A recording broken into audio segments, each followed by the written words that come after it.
Hello and welcome back to for the very first time to the channel today. Well, I'm Will, I'm always Will, but today I am being joined by a rather special guest in the form of a baby lamb. And so yeah, today during this video I will be also looking after this baby lamb. So if I look to the side, that is because I'm looking to see if he's okay. But today I'm going to be talking about my reading plans from April to June, so the second quarter of 2024, and I'm going to be talking about what I think I have in store for me, because as we know, plans are very different to reality a lot of the time, and so this is what I plan to read in those 3 months. It'll be interesting on the 1st of July to reflect on this video and to see how much to plan it went. But I've got fantasy, historical fiction, new releases, non-fiction, literary fiction, and more coming this way. And so yeah, I'll be talking about, I think, about 20 different books, and so yeah, hopefully I can get all of them done. This will be amongst my exam period at uni as well, so we will see. Maybe I'm being a bit too ambitious, but yeah, hopefully I can get through all of these, and I'm really excited to talk about them. So let's dive straight in with what I intend to read in April. The first book I intend to listen to in April, this depends if it does win the vote on Patreon, because on the Brothers Gwyn I have with my brother a Patreon where every other month people can vote about one of the books I read in the following month. And so far they've been voting for a book they want me to read in April, and Godkiller is paving the way forward. And so yeah, if you want to have a role on that, you can go check it out. I'll be in the link in the description below. And I think Godkiller is going to come out and Merge Victoria, so I will be reading that most likely in April. And so yeah, I'm really looking forward to reading it. It's book 2 was recently released and people are going crazy about it, and so I'm really looking forward to reading this. And what a title as well, Godkiller, what a name. And so yeah, really looking forward to reading Godkiller, most likely in April. And before I get on with any other books, I just want to say that I have a code William Gwyn for the book company Books Please, which is, we all need more books and we should be polite about asking about them as well. But yeah, William Gwyn, the code will give you 5% off any book, and they're already really great prices. There's a lot of discounts on there, so an extra 5% is always awesome. And yeah, hopefully some of you, maybe some of the books I talk about today will pique your interest, and you can head over there and see if any others catch your eye as well. But yeah, do use the code William Gwyn for 5% off. And now next up I have The Warm Hands of Ghosts, which is by Catherine Arden, a 2024 release, and the book I'll be listening to next via Audible.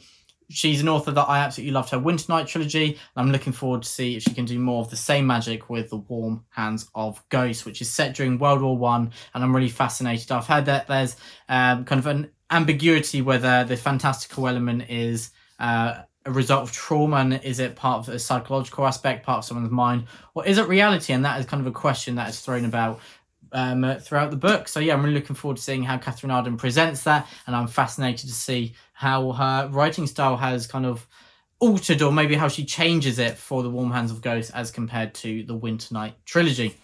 And then next up I have the Wide Sargasso Sea, which is part of my reading list for my degree, English and History at Durham University. So this is a prequel to Jane Eyre, and it is with some of the main characters that, well, not main characters, some of the more side characters who do have a big impact on Jane Eyre, and it's a different take on it. And so yeah, I'm really looking forward to seeing kind of what this offers. It's meant to be very powerful, very brilliant writing, and one that obviously is very well respected and seen as canon, as it has been put on the reading text list for introduction to the novel. And so it is seen as very important, and I'm looking forward to seeing where kind of all the hype comes from. And so yeah, that is Wide Sargasso Sea. And then next up I have Play of Shadows, which is being released in April or May by Sebastien de Castell. This is book 1 of his new series. I've read 11 books, I think, by Sebastien de Castell. It may just be outside, but I've got basically a whole row up at the top, and also some books on the right as well. And so, yeah, he's one of the authors that, he's an auto-buy now. There's not many authors that are an auto-buy for me, but he is definitely one of them. Every book, he has witty, charming characters. He has ones that you absolutely hate, but it's very clever, intricate writing that always has heart at the core. I find a lot of authors who are funny or try to be funny in their books, kind of, it comes to the detriment of the tension and the heart of the story, but he crafts a great balance, and he always manages to make me laugh, even in the really dark moments in his books. And so yeah, I'm really looking forward to reading Play of Shadows. And then next up I have Pygmalion, which inspired, what was the film called? I'll have it pop up on screen, but I don't remember. But this is about a woman who is taught how to speak properly by someone of the higher classes, set in London, I believe. And so, yeah, it is a play, another text on my English reading list. This is part of the Introduction to Drama reading module. And so, yeah, I'm looking forward to reading Pygmalion, see what it has in offer. It is a comedy, I think. Pretty certain it is. My Fair Lady, I think the film's called. It's just popped into my head there. So yeah, it's a film that I think was released in the 70s maybe, or the 60s, and it's seen as a classic. And so maybe I'll watch the film as well. Maybe, is it Audrey Hepburn is in it? So very celebrated actress, and I think that people said she's great in My Fair Lady. But it was inspired by Pygmalion, so I'm looking forward to reading this play.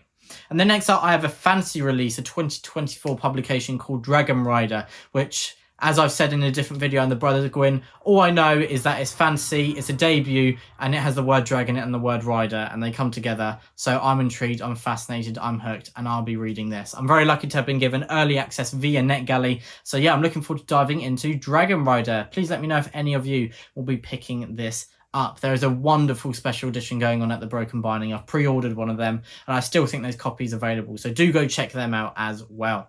And then the last book that I intend to read in April is Midnight's Children by Salman Rushdie. I watched the film recently. This is another book on my reading list for English at uni, and this is kind of about the birth of India as a nation after it gained its independence. So Midnight's Children, there's a fantastical element to this story, as the children born on the stroke of midnight when India gains its independence, I believe in 1947, maybe I'm wrong, but it's around then. On the stroke of midnight when independence is gained, the children who are born around that time have some special gifts. And so I won't say anything more than that, but it's a really fascinating premise, and Salman Rushdie is a very celebrated author, and I cannot wait to read Midnight's Children. And now onto what I intend to read in the month of May. So May is going to be dominated a lot by Audible reads, but I do finish on my exams on the 23rd, thank goodness, and so I think I'm going to do some binge reading to kind of recover from the tiredness of the exams afterwards. And so first up I have Arthur, which is a new release by Giles Christie, and it is not out yet, but I cannot wait to read this. This is the sequel to Lancelot and Camelot and his Arthurian retelling. Lancelot is a book that you can read as a standalone with, guess what, the main character Lancelot, and it's a very different take on the character, and I absolutely loved it a few years ago. Giles Christie has lyrical prose, brilliant standout characters, and he really brings emotion into the story and heart, which I talk about with a lot of my favourite books at the risk of sounding repetitive, but it's because my favourite books I'm emotionally attached and engaged, and so yeah, I mentioned that quite a lot, and Lancelot and Camelot had that in great amounts, and I'm looking forward to hopefully seeing more of the same with Arthur. And then I'll be reading or listening to The Shining by Stephen King. I absolutely love Stephen King's works. It's weird, I almost think he's so well known that he's almost underappreciated. It's like, oh yeah, he does a great book as Stephen King, but he is just a genius. I read quite a few of his works last year, including some of his short stories such as Apt Pupil, and then also some of his most famous works such as Pet Sematary and Misery, and each one just hits me for six every single time, and I cannot wait to read what is probably one of his top 3 most renowned and famous books. I've never even watched the film, so I have no idea what is going to happen. All I know is that the character Jack Nicholson plays is crazy, so we'll see how that turns out in the book. But yeah, I'll listen to this and then I'll watch the film.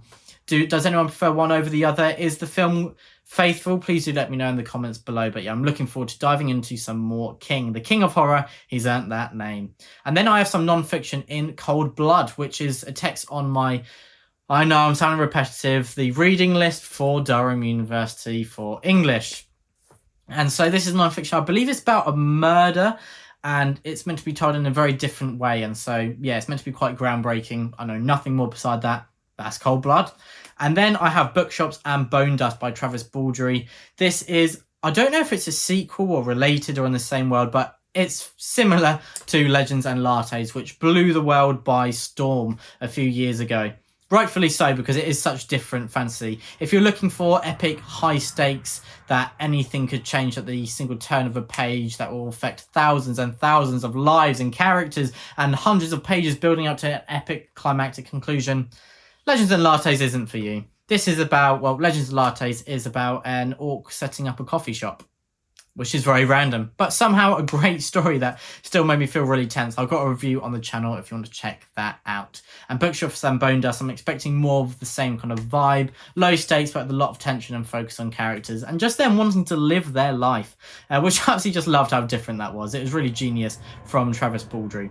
And then I have Fury of the Gods. So I read the manuscript that Papa Gwyn gave me a few months ago because it is finished, it is written, it is done, which is awesome. But I'll be reading it in May as hopefully the edit will be done. And so, yeah, I'll be reading the finished version of Fury of the Gods. I'm so lucky I can have access to it before anyone else. And I'm sorry if I'm showing off. But yeah, it's be definitely worth the wait. And I'm looking forward to reading Fury of the Gods as a finished piece, hopefully in May, maybe in June. But yeah, I'll put it as a placeholder in May. And now going on to what I intend to read in June. I have first up some more Stephen King. I have The Green Mile. I watched the film a few months ago for the first time and it broke me. I've had The Green Mile as one of the most emotional films of all time, but I didn't really go in prepared for how much it really was. What an incredible film. Absolutely amazing. And I know some of you will probably be thinking, why would you then read the book for more emotional trauma? But I respected it. I loved it so much. I just want more. And so I'll be reading The Green Mile. Maybe I'll regret it when I can't turn the pages as they're stuck because of my tears. But yeah, we will see. We will see.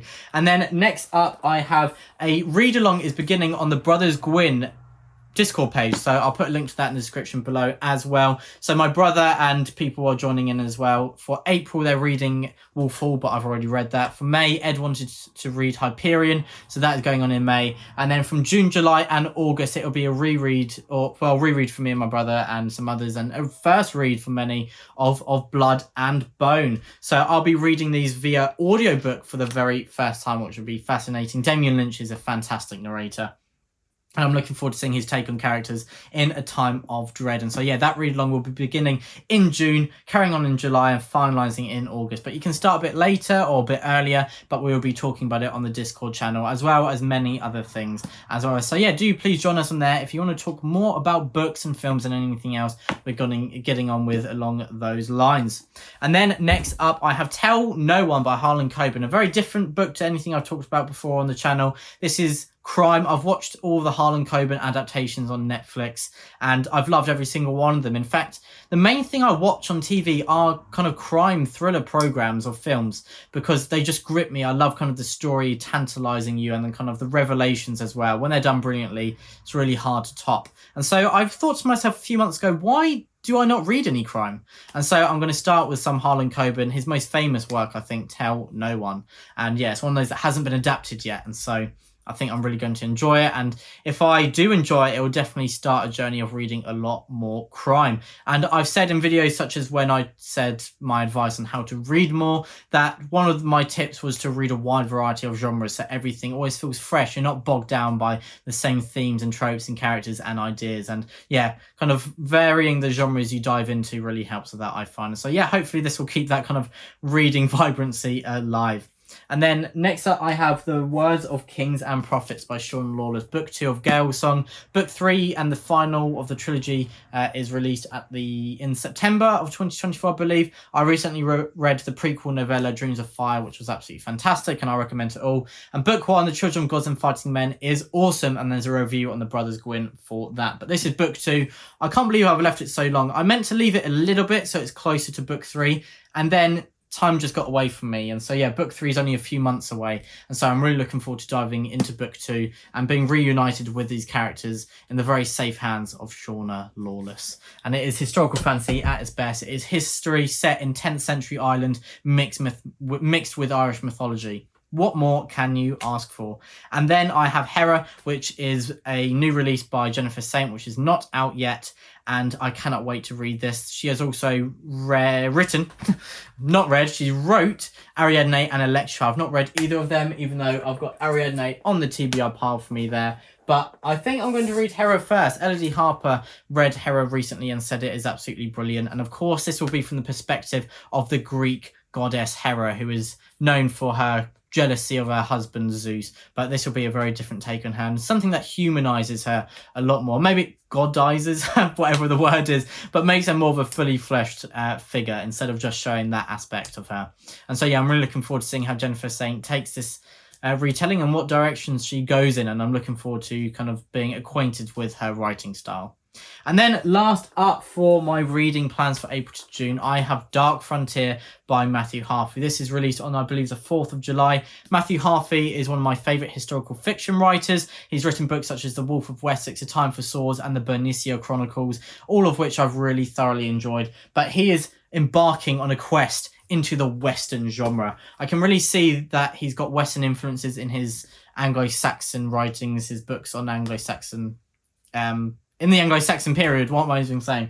But yeah, Matthew Harvey has said himself that Westerns are one of his favourite genres. So he's making the dive. He's written a Western himself, and it's called Dark Frontier. And I'm very lucky to have an early arc, and I cannot wait to dive in. And I'll have definitely read it before the 4th of July, and I think I'll read it in June. But yeah, there we go. They are all the books I intend to read in April, May and June, the second quarter of 2024. Please let me know how your reading in the first quarter of 2024 has gone, and let me know what your reading plans from April to June are. Everyone, as always, thank you so much for watching, and stay safe.